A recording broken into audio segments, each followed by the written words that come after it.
Buksan po natin ang ating mga banal na kasulatan sa 1 John 2:27 sa patuloy na ating pag-aaral ng Doctrine of Divine Revelation.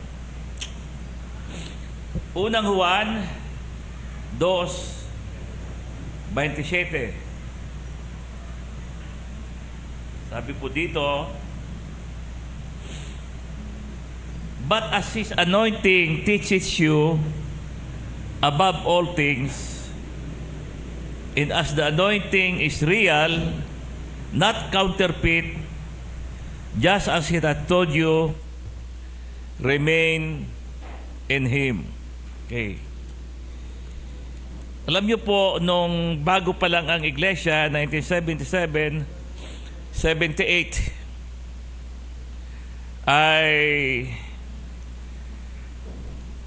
pag may nagpupunta dito na sabi, mga nakapag-aral sa banal na kasulatan o sa Bible school, sabi, hindi na kami kailangan turuan sapagkat ayon sa salita ng Lord,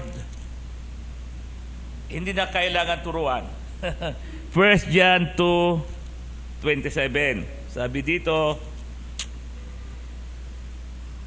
ang Espiritu'y ipinagkaloob na ni Kristo sa inyo, ang banal na Espiritu. At habang siya'y nananatili sa iyo, hindi na kailangang turuan kayo ni numan.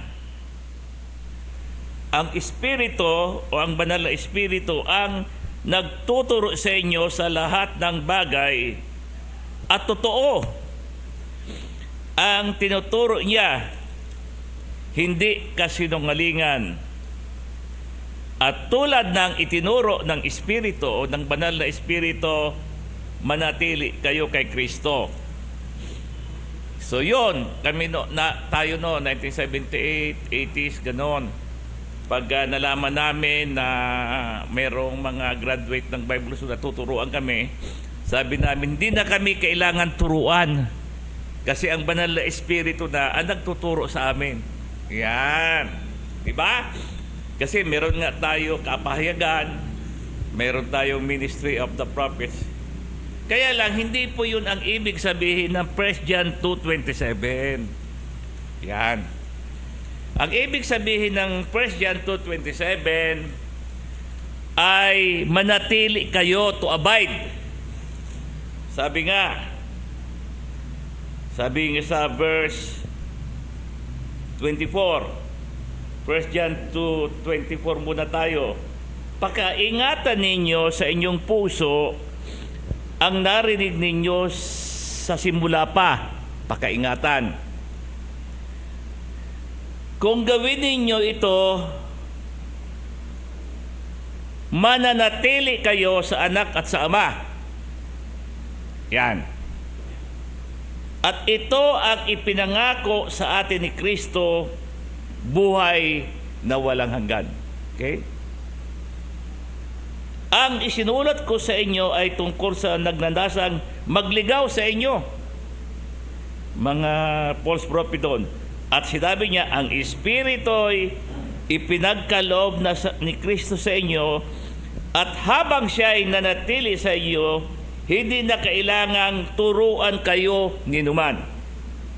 Ang Espiritu ang nagtuturo sa inyo sa lahat ng bagay, at totoo ang ituturo niya, hindi kasinungalingan, at tulad ng itinuro ng Espiritu, manatili kayo kay Kristo. Yan. So kaya nga, mayroon sa iyong lumapit na yung 5,000 mo after 1 week, 15,000 na. O yung 10,000 mo after 15 days, 100,000 na. So sabi, mag-invest ka. Yan, yung ganon. Ang nakapagtataka, maraming mananampalataya na nabibiktima nito. At sinisekreto nila So napapahamak sila. Bakit? Sabi nila, total, andito sa akin ang Espiritu ng Diyos, hindi ako ililigaw. Naalala nyo yung guest ng Women's League dito noon, ng seminar? Huwag na natin babanggitin ang pangalan. Andito kayo? Na siya ay na-scam ng 3 milyon. 3 million ba yun, Sister Nene? 3 million. Okay. Hindi mo matatawaran ang kaalaman niya sa salita ng Lord. Bakit? Araw-araw may radio program siya. Araw-araw nakikinig siya sa mga Bible study. Simulang alas 6 hanggang alas 11. Araw-araw yan. Araw-araw. Araw-araw. Kaya imposible na ma-scam siya ng 3 million. Imposible. Kasi araw-araw nga eh. Nakikinig siya sa andun siya mismo sa estasyon na kung saan hinahatid ang magandang balita at napapakinggan niya ang mga preaching nila David Jeremiah, Martin Lloyd Jones, John MacArthur at iba pa ng mga local evangelist and pastor. Araw-araw napapakinggan niya, pero ang nakapagtataka, bakit hindi nag-reveal sa kanya ang Lord na scam yun? Na 3 milyon. Bakit? Yan. Mayroong, anong sabi? Si Satanas, nang tuksuhin niya ang Panginoon sa wilderness, ay sinasabi po na ilan yung tukso, gawin mo yung tinapay, pinakyat sa tore, at iba pa. Ngayon, nung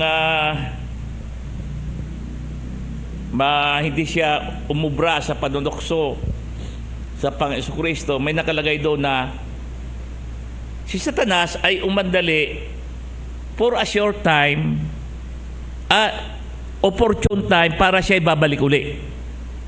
Isipin mo yan, ha? So tayo lahat ay vulnerable dito. Yan. Isipin mo, ha? Pinaghirapan na insurance yun ng mister mo, kinuha na ng Lord, inipon nyo yun, in a moment, scam ang 3 million. Asan yung kaalaman mo sa salita ng Lord? Yan, ha? Asan yung operation ng discerning of the spirits? Hindi lang siya naganon, marami ang nagaganon. Ikaw naman, ang church mayroong leadership, sinisikreto mo. Hindi mo pinapaalam. Anong sabi sa banal na kasulatan? Magtanong kayo doon sa mga nakakaalam. Kasi baka naman, siguro isip mo, bakhingan ka ng balato.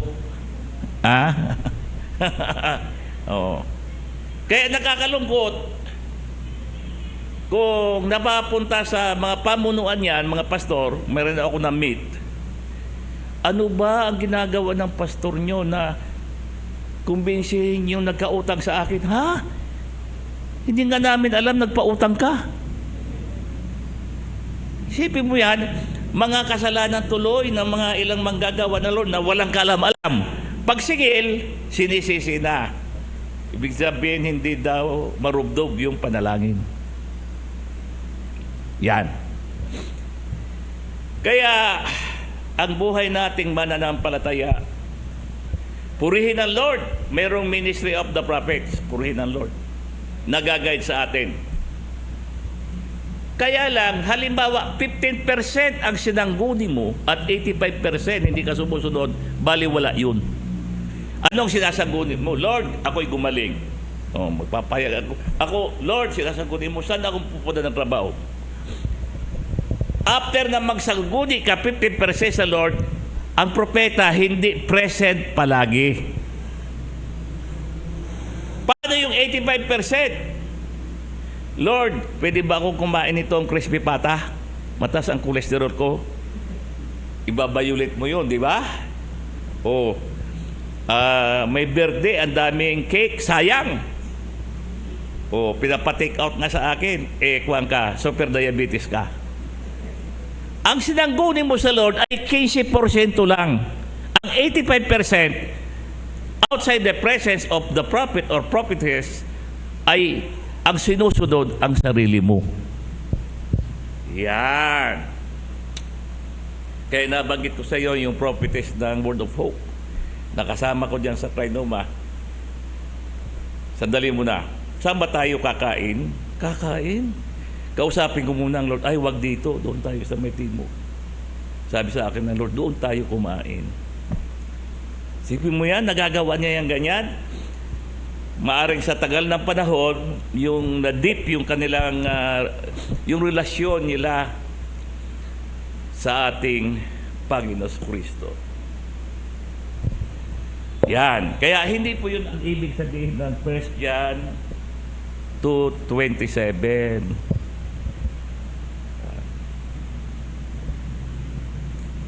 Kaya, sinasabi po natin na hindi lang yung, ay tuwang-tuwa ka, ang Lord nangungusap sa iyo, ilang minutes, 10 minutes. Pag wala ka na, nasa labas ka na, nangungusap pa ba sa iyo ang Lord? Yan. Pag nasa labas ka, halimbawa, purihin ang Lord, nangungusap siya, sa church, sa pamagitan ng mga pagtuturo, sa pamagitan ng pangangaral. Pero hindi palagi merong pangaral, hindi palagi pagturo. Maglalakad ka sa kalsada, punta ka sa palengke, nangungusap ba ang Lord? Di ba? O, saan ba ako paparking? Yan. Tinatanong sa Lord yan. Saan ba ako paparking?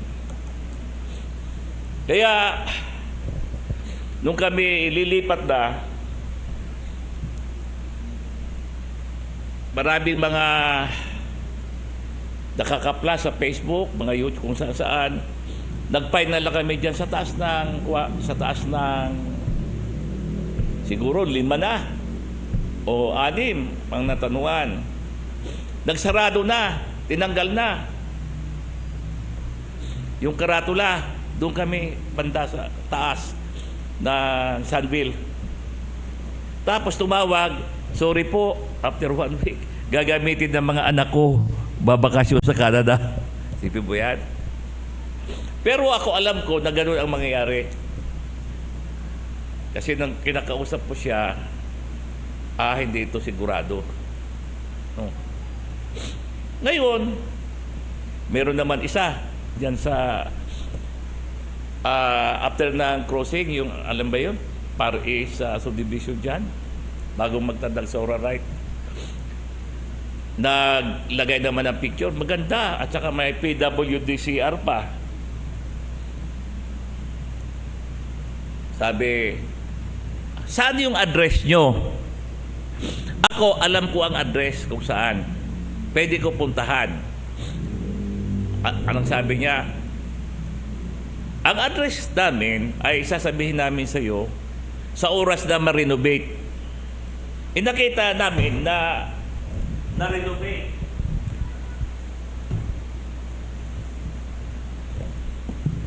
Sorry po, may nakakuha na. Sipin mo yan? Yung pagkilos ng Lord. Yung huli, mayroong isang kondo na pinuntahan namin, 43rd floor. Yan sa tapat na Napolcom. At mayroong appointment si AJ. Sabi ng agent, sorry po, hindi ako makakadalo. So yung araw na yon, maghanap tayo ng mga salaset na mga maliliit para sa kondo lang. Ay biglang nag-contact si Sister Eileen. Siya ang ginamit ng Lord. Yung kanyang kaopisina. Kita nyo, ano? Kaya kung minsan, tinatanong natin yung kapahayagan ng Lord, ang kapahayagan ng Lord, ginaguide ka sa wasto. Kung saan ka nililid. Okay. Ngayon, meron po akong ibabahagi sa inyo patungkol sa katunungan ni Sister Nene. Kay Sister Sinita, nakaabot sa akin yon. Okay. Ang kapahayagan sa Jehovah's Witness, yan, Pastor Ben. After World War I, ay dumating na si Jesus. Ang pananampalataya yon ay pananampalatayang Arminianism. Yan. Yan, ang kapahayagan na yan. Kaya, ang kanilang church ay Kingdom Hall of Jehovah's Witness. Ibig sabihin, kumakatok sila, nag-aakay sila, some of them are doing it innocently. Hindi nila alam. Kasi sabi nila, dumating na ang Diyos. So itong millennial reign of Christ ay simula pa after World War I, 1977, hanggang ngayon. At ang pinili lang ay ang 144,000. Yan. Yan ba ang sipag nila? Ha? Magulat ka sa kasipagan nila. Daig nila yung mga born again. Oh. Sa pananampalataya naman ng Mormonism, aside from the Bible, may na-discover si Joseph Smith na mga plates na nakasulat yung Book of Mormon. At ang sipag din nila, alas 8 ng umaga hanggang alas 8 ng gabi. May elder sila dito, di ba? Lakad ng lakad sila. Araw-araw yan. Naglalakad. Di ba? Sa mga mananampalataya, depende sa mood mo. Kung hahayo ka. Sila, araw-araw. Kaya ayon sa survey, ang Pilipinas, ang pinaka-largest convert ng Mormonism. No? Sipin mo, ang daming naakay dito. Kaya makikita mo yung kanilang mga kapilyan, di ba? Ang gaganda. Bakit naakay yung mga Pilipino? Yung kasama kong Mormon sa kwarto, naging missionary yung kanyang anak. Tapos, sa embassy sa Abu Dhabi, ang Consul General ay Mormon. Sinulatan lang daw, andun na sa Amerika. Ang bilis kasi yung kanilang pagkakapatiran. So ang ating Panginoon sa Kristo, mga kapatid, anong sabi ng salita ng Lord? Kung saan yung 2 o 3 na nagkakaipon sa aking pangalan, ako'y puwaparoon sa kanilang kalagitnaan. Okay. So sino yon? O ano yun? Sino yung persona na yon na pumaparoon sa ating kalagitnaan? Holy Spirit. O Espiritu ni Jesus. Andito ba physically ang Lord? Wala. Okay. Mayroon po akong ibabahagi sa iyo, popularized by D.A. Carson. No? Maari ngayon lang inyo ito narinig. Ang pangalan ay Inaugural Eschatology. Bago sa pandinig nyo, di ba? Inaugural Eschatology. I-depend po muna natin. Mamaya na at manalangin po muna tayo. Amen. Colossians chapter 3 verse 4. Colossians chapter 3 verse 4.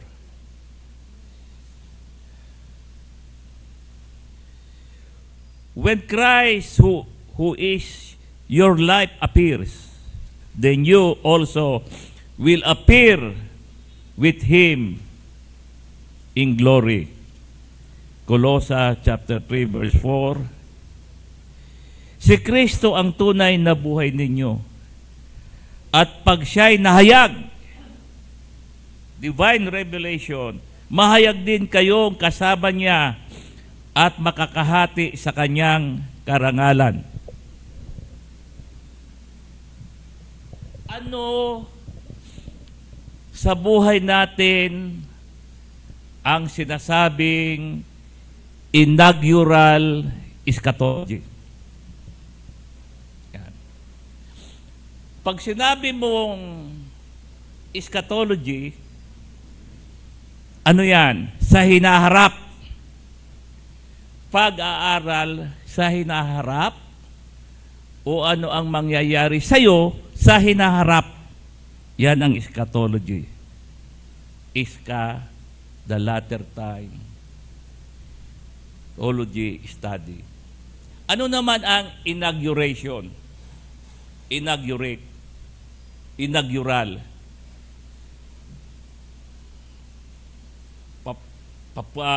Popular na sa atin yan. Kung sabi, bakit maraming tao? Kasi mayroong inauguration eh. Di ba? O mayroong nangyayari at present sa isang tao, sa isang kupunan, sa isang grupo, sa isang church.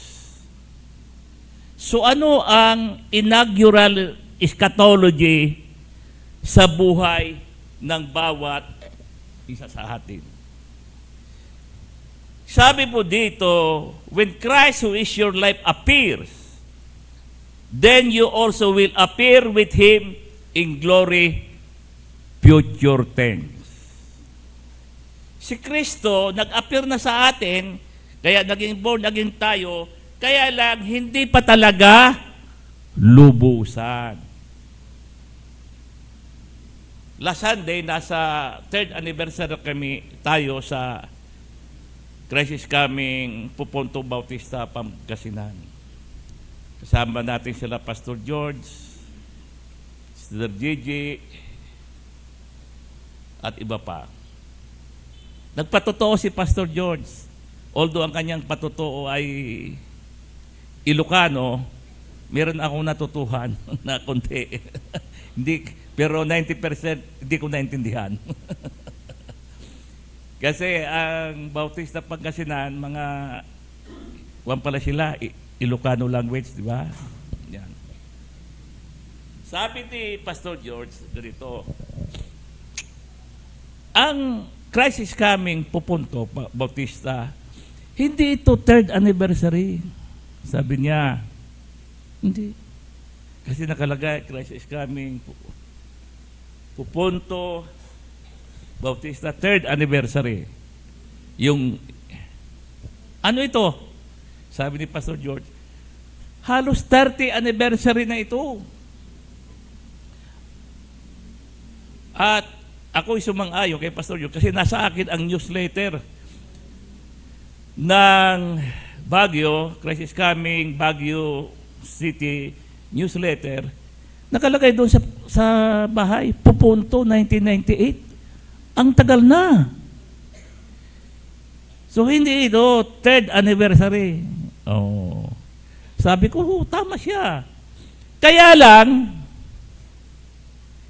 na-inaugurate 30 years ago. Nagkaroon ng katuparan nung last Sunday, yung 3rd anniversary. Yan ang inaugural eschatology na nangyayari sa present at mangyayari sa hinaharap. Kaya nga sabi ng banal na kasulatan, you are seated with Christ in the heavenly places. Andito ako sa lupa. Paano ako nakaupo kasama ni Kristo? Yan ay inaugural eschatology. Yan. Bakit may isang sinasaniban ng banal na espiritu na nanalangin ka, umaalis sa masamang espiritu. Bakit? You are seated with Christ. At sumusunod, yan ay isang halimbawa ng inaugural eschatology. Yung rapture, yung muling pagbabalik ng Lord, ano yan? Rapture, nararamdaman mo yung Holy Spirit. Kaya lang, hindi pa nangyayari. That is inaugural eschatology.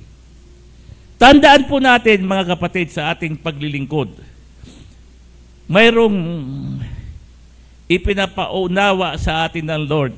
Halimbawa, sabi mo, asan si Jesus? Si Jesus is seated at the right hand of God. Andun siya. Anong sabi niya? Ang kanyang kapayagan sa John 14. Tingnan niyo po. Anong sabi niya po sa John 14?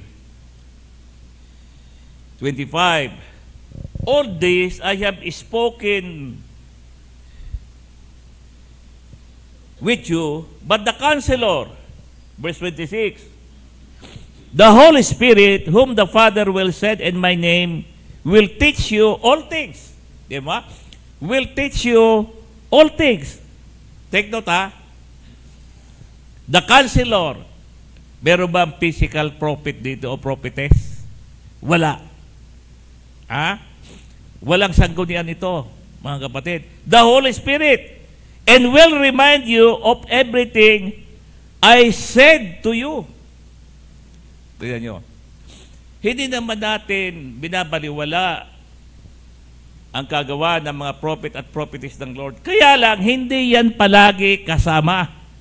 Sinong 100% na kasama natin palagi? Ang banal na Espiritu.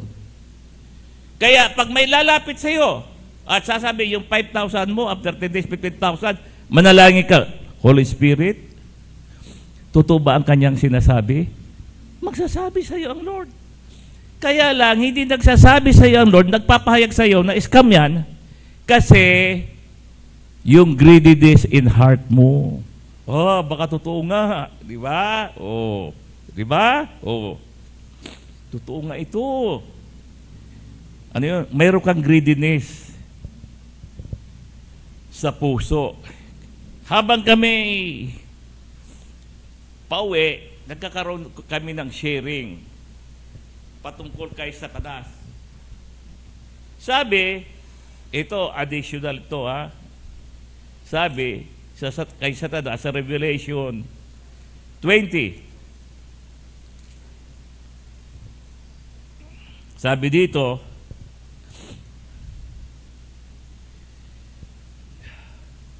Revelation chapter 20, verse 2. Revelation 20, verse 2. He sees the dragon, the ancient serpent, the devil, or Satan, and bound him for 1,000 years. He threw him into the abyss and locked and sealed it over him to keep him from deceiving the nations anymore until the 1,000 years were ended. After that, he must be set for a short time. Okay. So mayroong 1,000 years. Ang mga Jehovah's Witness, 1,000 years na. Okay. 1,000 years. Asan si Satanas? Nakatali. For 1,000 years. Sa millennial reign ay may population dito, nanganganak, nag-asawa. Sa millennial reign of Christ, asan si Jesus? Physically, nasa Jerusalem siya. Ooh. At yung mga mananampalataya na nakapag-overcome will be kings and priests during the millennium. Kung nakapag-overcome ka at magkakaroon kayo ng assignment. Andiyan din yan sa Revelation chapter 20. verse 6, second part, for they will be praised of God in Christ and will reign with Him for 1,000 years. Yung pwesto ng mga mananampalataya sa millennium ay depende sa napagtagumpayan mo pagsubok dito sa mundo. Mga kapatid. Ngayon, after 1,000 years, Satan will be loose for a short time. So, 1,000 years yan. Paraiso, 1,000 years. Si Satanas, hindi nanunukso. Makalipas ang 1,000 years, sabi ng banal na kasulatan, he will be loose for a short time. Kaya lang, hindi sinabi ng banal na kasulatan, ano yung short time? 100 years, 50 years. Dito sinabi na 1,000 years. Yung short time. Anong gagawin niya? Ni Satanas uli? Manunukso na naman siya. Manunukso na naman. At sa panunukso niya, mayroon naman ma-scam ng networking o 5-6. Mayroon na naman. Question, sabi ng mga commentary, mga books. Pambihira. Wala na nga si Satanas. Bakit natutukso pa sila? Nadadala pa sila ng networking, mga scam. Bakit? Naranasan na nga nila na yung millennial na paradise, di ba? Why? Sabi, inanalyze ko yung mga komentaryo, meron din silang point. Because of the evil in the human heart. Evil. Yung human heart, mayroong evil sa tao. Na wala man si Satanas, mayroong evil sa kanya. Kaya huwag ka magtataka. Si kapatid, 50 years na sa Lord, 70 years. Bakit may evil pa? No? Meron, yung patotoo ni John Piper, may dumating daw na missionary na 80 years old na, galing ng Africa. Maring nakikinig si John Piper ngayon sa akin. I-confirm niya yan. Narinig ko sa kanya yan. Narinig ko. Sabi niya, meron ka pa ganun ba? Nagkakakaras ka ba sa opposite sex? Yes. 80 years old missionary. Mayroon pa. Ito naman. Deliberate devotional. Deliberate devotional. Sa India nangyari. Mga alas 5 ng madilim-dilim pa, may biglang naligo na female sa beach, sa river.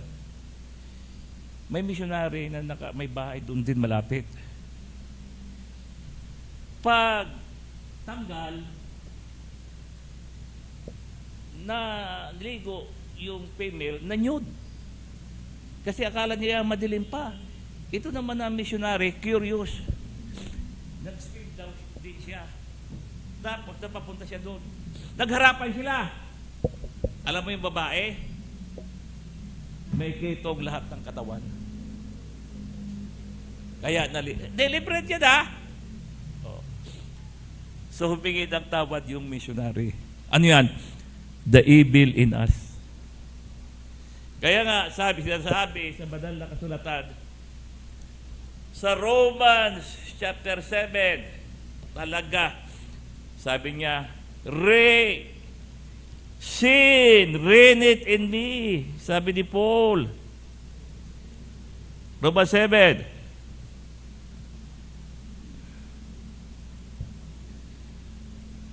Sabi 7.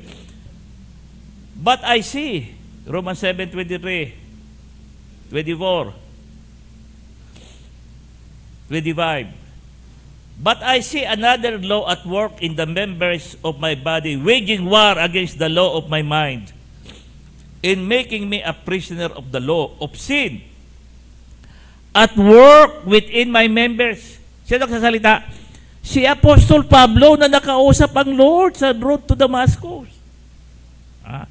What a wretched man I am! Who will rescue me from this body of death? Thanks be to God through Jesus Christ, our Lord. Oh, bago pa ito, sinabi niya sa Galatia. Sabi niya, Galatia 1:11-12. Galatia chapter 1:11-12. I want you to know, brothers, that the gospel I preach is not something that man made up, nagawa-gawa lang. I did not receive it from any man, nor was I taught of it. Rather, I received it by revelation from Jesus Christ. Walang pastor na nag-share sa akin o ibanghilista o anuman. Jesus Christ personally. Pero ang sabi sa Romans 7:23, sin reigneth in me. Yan. Matindi. Di ba? Kaya pag tayo po ay nakakita ng mga kapatiran na hindi masunurin sa gawain, nagpapabaya sa gawain, may pagkamarites pa, tandaan, sin reigneth.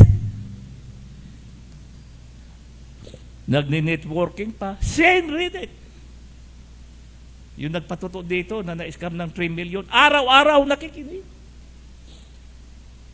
Nag-Bible study ng sermon ng mga ibang kilalang theologian. In a moment, 3 million lumipad sa hangin. Why? Sin reigneth. Kaya nga, pag nakakarinig ako o may nakikita tayo na taliwas sa nais ng prinsipyo ng ating Panginoon sa banal na kasulatan, tandaan nyo, sin reigneth in me. Kaya nga tayo ay kinukumad na not to forsake one another, yung para ma-restrain ang sin, ang evil sa atin. Pag tayo dumadalaw, nare-restrain yan. Paglabas, andyan na naman. Di ba? Oh. Yan, si Pastor Ben andun sa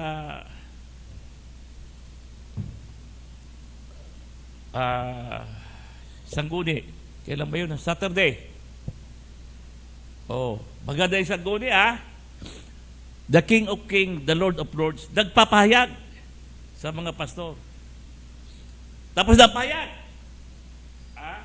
Kakain sa yun? Lutpo. Ay, may nag-away-away naman na mga manggagawa. Kakasalita lang ng Lord. Nasa presensya ng ating Panginoon, di pa sila magkaintindihan. Di ba, nung nasa lungpo tayo, magkatabi sila, biglang umalis, pumunta sa kabila. Kilala niyo na yun, di ba? Hallelujah, sabi ko. Kakapahayag pa lang ng Lord. After 5 minutes, gano'n na naman. Kaya, paano kung hindi? Nagpapahayag sa atin ang Lord. Napakalaking benepisyo at privilege. Paano kung kaya nga hindi ka magtaka na nagkakaroon talaga ng church division? Walang nagpapahayag dyan, nagbabasa lang sila. Lalo na tayo, nagpapahayag. Pero hindi pa rin pumasok sa consciousness, sa revelation, ang Lord na nangungusap. Kaya sabi ni George Whitefield, sa 30,000 sermons niya, 3,000 ang sermon. Bakit, George Whitefield? Paulit-ulit ka ng sermon na how to be born again. Paulit-ulit. Yan ang preaching mo. Bakit? Kailangan kasi ma-born again. Kasi kahit nauo kayo, tayo, nagbabasa tayo ng banal na kasulatan, kailangan natin ma-born again. Yan. Sabi ko, wow. Kaya hindi ka taka-taka. Sa langit, with all the bliss, sabi ni Satanas, ni Lucifer, kaya ko yung ginagawa ng Diyos. Gusto ko rin maging Diyos. Alam nyo ba, yung personality na yan nasa atin lahat. Nasa atin. Nasa leader, nasa pagulo, nasa... Andyan yan. Tingnan nyo yung mga pronouncement nila. Yung DNA ni Lucifer yan. Ngayon, ang tanong, gusto mo ba sa iyong sarili manatili yung Lucifer DNA sa atin? Diba? Sipin mo kapayag pala ng Panginoon. Sinasabi ng Lord, tapos wala pa rin pagpakumbaba. Wala pa rin. Na, sabi ng Lord, mabasag yung personality, yung contrite spirit. Wala pa rin. Kaya nga, 2 Kings chapter 17, yung na pag-aralan natin noon, si Haring Hosea, the ninth king of Israel, ay sana okay na. Kaya lang, mas hindi siya able ng mga sumunod, mga nauna pa sa kanya. 2 Kings 17, nagpadala ng pare galing sa Assyria ang Lord. Hindi ka muna dito slave, preso.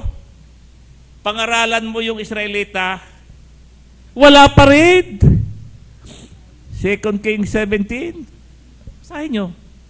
Yung nabasa natin doon, nagpadala ng priest sa Samaria. Ikaw muna, hindi ka dito Bartolinahin sa Assyria. Doon ka muna, pare ng Hudyo. Mangaral ka, wala pa rin. Yan. So, that is the reality. Kaya nga, sa judgment seat of Christ, bawat isa sa atin, hindi tayo hatulan dahil kay misis natin, dahil sa mga anak natin. Personal, hahatulan tayo ng Lord. And it is terrible to fall into the hands of the living God. Sabi ni Pastor David Foson, the leader of Israel has an average of 11 years to 33. At sila ay tiniterminate na ng Lord. Kasi sukdula na ang kasama nila. At hindi lang yan. Nangyayari sa Israel nung panahon, kundi yan ay nangyayari sa mga bansa. We have Saddam Hussein, we have Libya Gaddafi, we have Adolf Hitler, we have Emperor Hirohito. Kala nyo, tahimik ang Lord sa mga leader ng bansa. Kinukuha nila. At hindi lang sila, tayo ay kukunin ng Lord. Pag nakita na masyado tayong suwail, gagawa ang Lord ng problema sa ating buhay o kaya naman magkasakit tayo para mahinto na ang nakakatisod sa ating buhay. Gusto ba natin yon? Kunin na kita kasi masyadong Istanbul block ka. Ginagawa yun ng Lord. Ginagawa ng ating Panginoon. Ginagawa niya yan. At marami sa atin ang hindi alam na ginagawa ng Lord yan. Bakit? Kasi mahal naman ako ng Lord. Naordinahan naman ako na pastor o bishop o archbishop. Hindi. It's terrible to be in the household of God. Hindi ba nyo alam, sabi ni Peter, na ang katulan ay mag-uumpisa sa household of God? Hindi nyo ba alam? Kaya nga, Lord, patuloy na paghuhugas. Lastly, uulitin ko uli yung nasabi ng Lord na tayo po ay nasa palaging act of repentance. Anong sabi sa Lucas? I think Luke chapter 13. Sabi dito, yung mga Galileans, 13:1, pinatay ng mga sundalo ng Pilato. Do you think these Galileans were worse sinners than other Galileans because they suffered this way? Mga Galileans dumalo sa synagogue, pinagpapatay. Pupunta lang sa church nila, pinapatay. Pangalawa, hindi nyo ba alam yung mga namatay na 18 katao, ginagawa ang tore sa Siloam. Luke 13:4. Meron pa silang kasalanan, nadaan lang sila. Yung 18, nadaan sila. May boulder na nahulog sa kanila, namatay. Walang mas guilty ba sila? Wala silang kasalanan. Namatay sila. Pagdaan namin nung linggo ng gabi, napadaan kami dyan sa Bureau of Fire ba yan? Sa Binadaw Avenue. Dito ba yung kwan? Yung may tumagilid na mixer? Oo, dito, sabi. At sabi, yung namatay, yung asawa. Dyan sa Binadaw Avenue, I think last year. Pinag-groom ata nila yung aso, tuwang-tuwa sila, hindi nila, may mamamatay sa kanila at may injure. Tumagilid ang mixer dahil nawala ng preno. Yan, katapat ng BJMP, dapat yun ang sinasabi. Masaya sila, papag-groom sa aso, mamamatay si Mrs. na nagbakasyon galing ng Canada. Walang nakakaalam. So ngayon, sinasabi ng Lord dito sa Luke 13 na act of repentance. Matigas pa rin ang ulo natin. Sige. Sabi ni Pastor Esteba, kinuha na siya sa Lord. Magpakasama ka ng magpakasama. Kaya lang, yan. Maging disobedient ka, sige, gawin mo yan. Wala namang pipigil sa'yo. Diba? Kaya lang lahat yan may kaya lang. Isang kahan ng sigarilyo isang araw, gawin mong 10. Sabi ni Ladislao Esteba, ganyan siya. Theology professor namin yan, Ladislao Esteba. Gawin mo lahat yan. 1 gin, 10 gin, inumin mo. Magpakasawa ka para mamatay ka na. Yan. Kasi sabi niya, nagsasawa na ako sa kapangarap, magsisi kayo ng yung mga kasalanan. Sasawa na ako, ayaw ko na ng ganon. So, baliktad na ako ngayon, sabi niya. So, purihin ang Lord. Salamat, Lord, sa pagkakataong ito. Ang bawat isa sa amin ay nasa biyaya mo. Ako man, na 2 ng stroke, ilang beses mga aksidente, at ang bawat isa sa amin, wala sa aming mahalaga aming Panginoon.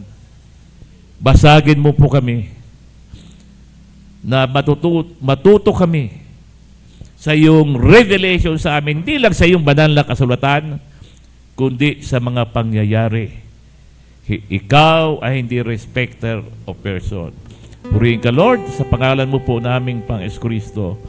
Amen.